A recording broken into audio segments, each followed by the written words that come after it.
Jimmy Fallon stunned when Vin Diesel suddenly breaks down after reading this letter Vin Diesel stopped reading. Not at the end of a paragraph. Not at the bottom of a page. Mid-sentence, mid-word, his voice simply broke apart and he could not put it back together. 300 people in Studio 6B went completely still. Jimmy Fallon, sitting 2 feet away, leaned forward without knowing he was doing it. The letter was still in Vin Diesel's hands. His hands were shaking. It was a Wednesday evening in October 2023, and The Tonight Show had welcomed Vin Diesel for what the producers had scheduled as a standard promotional segment. The new film, the franchise, the usual rhythm of a late-night interview. The audience had come from across the country. A retired steelworker from Pittsburgh had taken his wife for their anniversary trip. A 40-year-old high school football coach from Ohio had driven 6 hours because his daughter had gotten him the ticket for his birthday. They had all come expecting the man they recognized from the films, the voice, the physicality, the particular brand of controlled intensity. Everything was on schedule. Everything was flowing. The first 20 minutes had gone exactly as planned. Jimmy had asked the questions. Vin had given the answers, and the audience had laughed in all the right places. Then Jimmy reached under the desk. He pulled out an envelope. Off-white, slightly worn at the corners, the kind of envelope that had been handled many times by different hands. He said only, "Somebody wanted me to make sure you saw this tonight." It was not polished, not ceremonial, just a letter. Old paper, faint creases, blue ink in a handwriting that was careful and deliberate, the handwriting of someone who had chosen every word before they set it down. Vin Diesel took it in both hands. He looked at it the way a person looks at something they recognize before they understand why. He began to read aloud. His voice was steady for the first 2 sentences. Then it was not steady. Then it stopped entirely. His jaw tightened. His eyes closed for just a moment. A long breath out through his nose. His thumb moved slowly across the top edge of the paper, the way you touch something you're not sure you're allowed to touch. Jimmy sat forward in his chair. "Vin, hey, you all right?" The entire studio froze. The wrong assumptions moved through the room like weather. Was it bad news? A loss? Something had clearly struck the man in a way that none of his films ever required of him. Something unscripted and uncontrolled and completely real. 300 people held their breath. Questlove's sticks hovered above the snare without dropping. The Tonight Show's segment producer, standing in the wings, said afterward that she had worked in television for 19 years and never seen a guest go somewhere that unreachable on live camera. Vin Diesel's voice, barely above a whisper, but caught perfectly by his microphone, said one name: Joseph. To understand what happened next, you need to understand what happened in 1972. Vin Diesel wasn't always Vin Diesel. The franchise, the global icon, the face on a billion movie posters. In the summer of 1972, a baby boy was left at a hospital in New York City. He was given a name by the state. He was given a room in a group home in the East Village by the city. He was given very little else by the world in those first years, except the particular education that comes from understanding, before you are old enough to fully name the feeling, that you arrived without a story someone was waiting to tell you. His adoptive parents took him in when he was a young child, and they gave him as much as they had, which was genuine love and not much money. And they raised him in a walk-up apartment in Greenwich Village, where the walls were thin and the winters came in under the door. He grew up knowing he was loved. He grew up not knowing where he came from. Those are 2 different kinds of knowing, and they do not cancel each other out. He was 11 years old in 1978 when a theater director named Joseph Caruso let him walk into a rehearsal uninvited and did not throw him out. It was a Monday afternoon at the theater for the New City on First Avenue, a small experimental space with peeling paint in the lobby and mismatched chairs in the house. The kind of theater that existed because the people who ran it believed that theater was necessary and were willing to be poor to prove it. Joseph Caruso was 43 years old, a working-class man from the Bronx who had spent his adult life directing plays that nobody reviewed and everybody who saw them remembered. He had dark, weathered hands and a very direct way of talking to people. No softening, no flattery, just attention. He had been running workshops for neighborhood children on Saturday mornings for 6 years, mostly because a friend had asked him to, and because he found he was good at it, and because the children came back. The boy walked in through an open rehearsal room door on a Monday afternoon when no one was supposed to be there, looking for somewhere warm to sit after school. Joseph was alone, going over blocking notes at a folding table. He looked up. He did not ask what the boy was doing there. He asked what his name was. The boy told him. Joseph said, "You want to help me run lines?" They ran lines for 2 hours. The boy was good, not technically trained, but instinctively present in a way that is either in a person or it is not, and it was clearly in this one.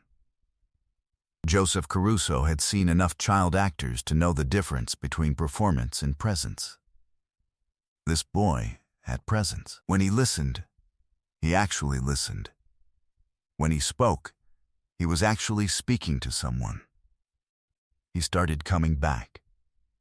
Every week, and then more than once a week, and eventually the workshop became the fixed point around which the rest of the week was organized.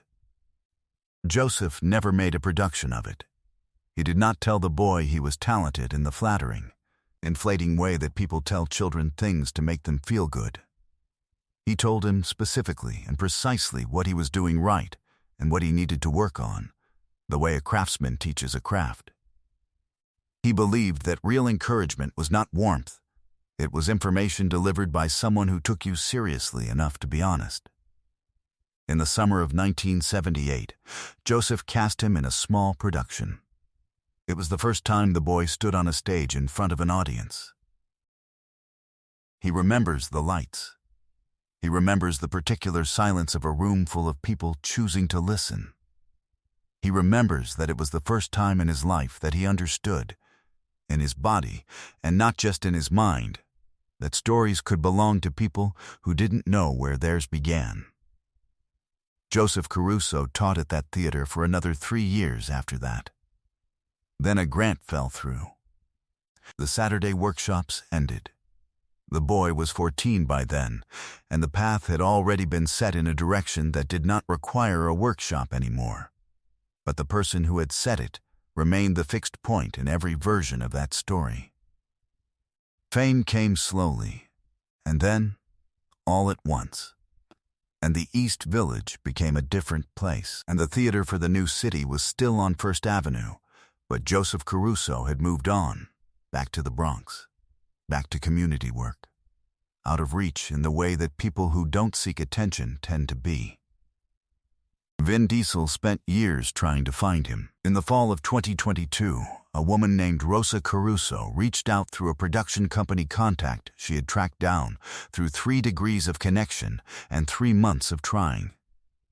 She was Joseph's daughter. Joseph was 73 years old. Prostate cancer, she said. Spreading. Stage 4. The doctors had given him 8 months, maybe less. He had never told anyone about the boy from Greenwich Village. Not because he didn't remember. He remembered clearly, his daughter said. Because he didn't think it was something worth telling.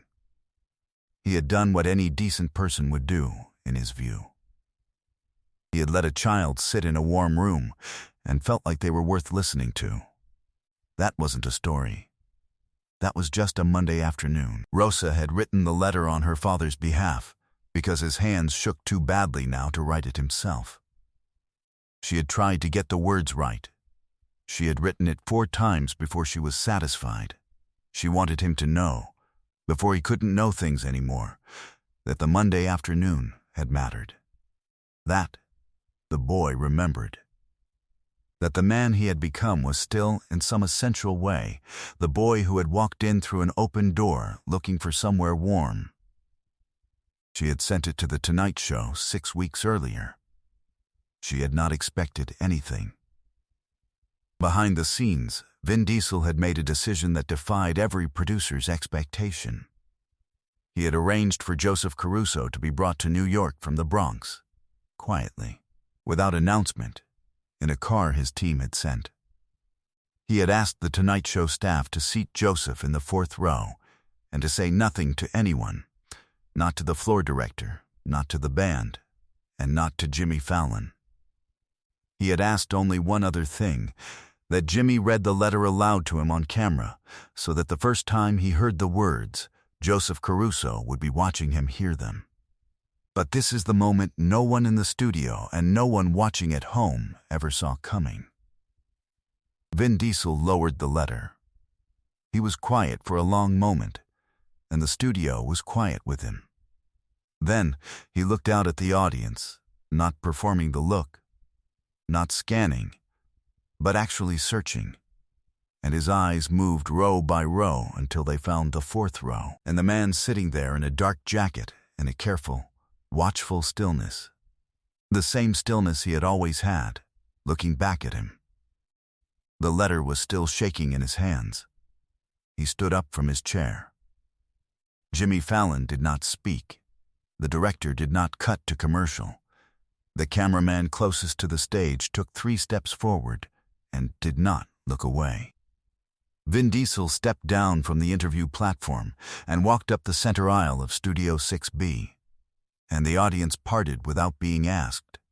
And he stopped at the 4th row and stood in front of a 73-year-old man from the Bronx who was looking up at him with the calm directness he had always had. No flattery, no performance, just attention. "I've been looking for you," Vin said. Joseph Caruso looked at him for a moment. "I wasn't hard to find. You were." A silence. Joseph's eyes moved to the letter. Did Rosa get the words right?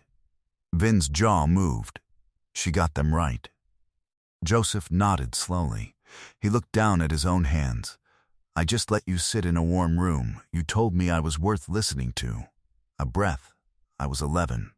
Nobody had told me that." Joseph looked up. His voice was quiet and even.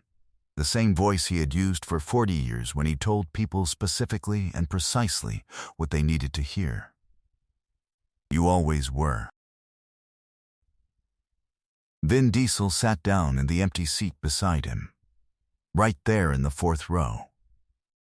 He folded the letter back along its original creases, the way you fold something you have decided to keep, and he held it in both hands and said nothing for a long moment.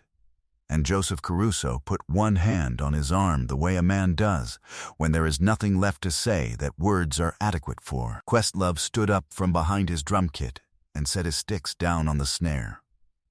The standing ovation started in the back of the studio from a retired steelworker from Pittsburgh who was on his feet before he realized he was standing, and it moved forward through the room like something with its own momentum, row by row, unstoppably, until the whole room was standing except for the 2 men sitting in the 4th row. Jimmy Fallon climbed over his desk. He walked to the edge of the platform and knelt there, his forearms on his knees, watching. "Folks," he said, when he could speak, "I think we need to let this happen. Share and subscribe.